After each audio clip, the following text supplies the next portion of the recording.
최상병 사건을 조사하다 항명죄로 기소된 박정훈 대령의 재판이 오늘 열렸는데 이 자리에 수사 외압 의혹의 핵심 인물인 김계환 해병대 사령관이 증인으로 나왔습니다. 김 사령관은 대통령실의 개입 여부와 관련한 질문이 나올 때마다 민감하게 반응했습니다. 김민관 기자입니다. 최상병 사망 사건 수사 외압 의혹과 관련해 오늘 열린 2차 공판에 증인으로 참석한 김계환 해병대 사령관. 대통령실에 대한 언급이 나올 때면 민감하게 반응했습니다. 박정훈 전 수사단장 측 변호인이 국가안보실에서 최상병 사망 사건과 경찰 이첩에 관심을 갖는 이유가 무엇이냐고 묻자 김 사령관은 말씀드릴 이유가 없다고 잘라 말했습니다. 박 전 단장이 자신으로부터 들었다고 주장한 이른바 VIP 경로설에 대해선 그런 말을 한 적이 없다고 주장했습니다. 그러면서 박 전 단장에 대해선 지시를 어겼기 때문에 처벌이 필요하다고 말했습니다. 나 아니면 안 된다는 착각과 영웅 심리에 해병대를 결코 흔들어서는 안 될 것이라고 비난하기도 했습니다.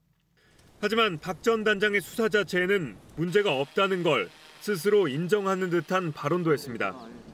박 전 단장 측 변호인이 사건 이첩을 막을 특별한 이유가 없지 않느냐라고 묻자 장관 지시가 없었다면 사건을 경찰에 이첩했을 것이라고 답한 겁니다.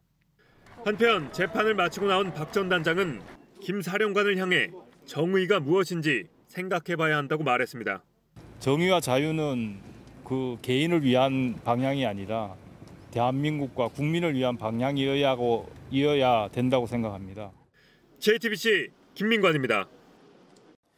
보신 것처럼 김계환 사령관은 대통령실 개입 의혹과 관련해 그런 사실이 없다고 부인하고 있습니다.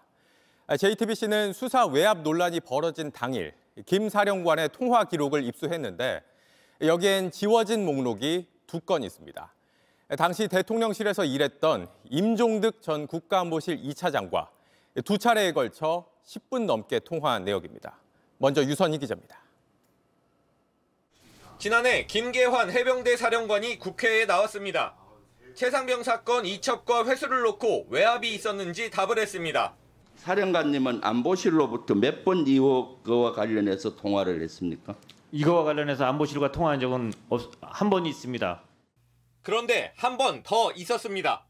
JTBC가 입수한 김 사령관의 지난해 8월 2일 통화 기록입니다. 날짜와 시간, 상대방, 기지국 등이 나와 있습니다. 그런데 유독 2곳은 비어 있습니다. 전화번호 등으로 확인했더니 2건 모두 임종득 당시 국가안보실 2차장이었습니다.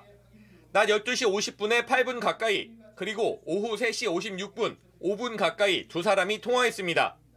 고 최상병 사건이 경찰로 갔다가 다시 군검찰로 간 바로 그날 2번의 통화가 확인되면서 2사람 사이에 어떤 대화가 오갔는지 따져봐야 한다는 주장이 나옵니다. JTBC 유선입니다. 김계환 사령관은 그동안 임종득 안보실 2차장이 상황을 파악하기 위해서 전화를 걸어와서 한 차례 통화한 것뿐이라고 해명해 왔습니다.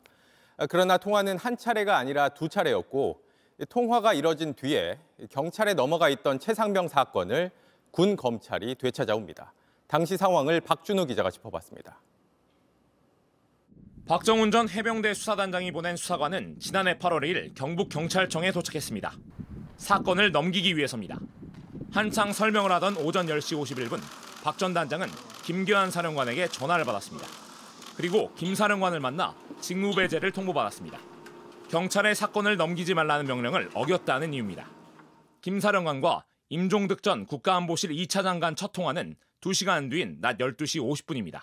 통화를 마치고 4분 뒤엔 김 사령관이 유재은 국방부 법무관리관에게 전화를 걸었습니다. 1시간 뒤인 오후 1시 50분쯤 유 법무관리관이 경북경찰청에 전화를 걸어 군 검찰이 사건을 가져가겠다고 협의했습니다. 실제로 오후 3시쯤에 군 검찰 관계자들이 사건을 가지러 경북경찰청으로 출발했습니다.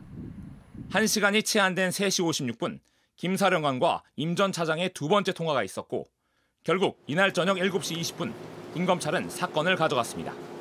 이렇게 고 최상병 사건이 경찰로 넘어간 직후부터 군 검찰은 사건을 되찾아오려고 움직인 겁니다. 박 전 단장이 직무 배제됐다가 번복되고 다시 해임되는 과정도 바로 이때였습니다. 임 전 차장은 당시 2번 통화한 사실이 있는지 무슨 내용이었는지 묻는 질문에 바쁘다면서 답하지 않았습니다. JTBC 박준우입니다.